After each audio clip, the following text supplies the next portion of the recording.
Hindi man tayo makapuntang Thailand, at least masubukan naman natin ang kanilang sikat na mango sticky rice. Tara, gagawa tayo. Matamis yung mangga. Meron ako dito ang 3 tasa ng malagkit na bigas at ayan, hugasan lang natin ito ng 3 beses. At eto naman yung aking nagyayelong unang pigang gata. Maglalagay ako dito ng 2 tasa naman ng tubig. Mainit na tubig pala ang aking nilagay para mabilis matunaw yung ating nagyayelong gata. At ayan, eto yung aking gagamiting pang sabaw dito sa aking malagkit na bigas. Tutuin na natin habang nagtutusta naman ako ng linga. Kailangan naman natin dito ng 1 tasang unang pigang gata at naglagay ako dito ng 1 kutsara naman na gawgaw. Haluin lang natin hanggang sa mawala na yung buo-buo. Ilagay na natin sa kawali at naglagay na ako dito ng kalahating tasa naman ng puting asukal. Papakuluan lang natin to hanggang sa ayan, ganyan na siya kalapot, pwede na yan. Eto naman ang ating malagkit na kanin. Ayan, ang ganda, hindi siya basa guys, sakto lang yung pagkakaluto. Tara! At eto na ang ating mango sticky rice. Tikman na natin guys.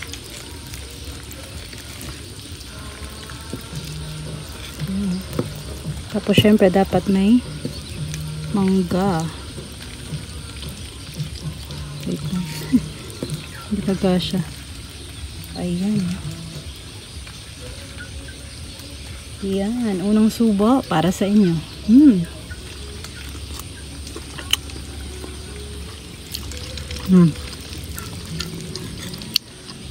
Sarap. Sarap, grabe.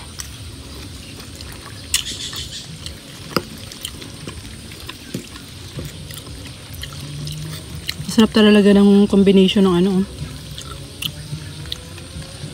yung kanyang sauce, tapos yung mangga, tapos yung linga. Yan.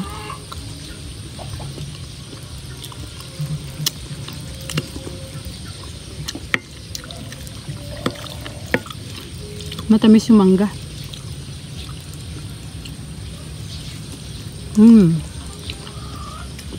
Sarap.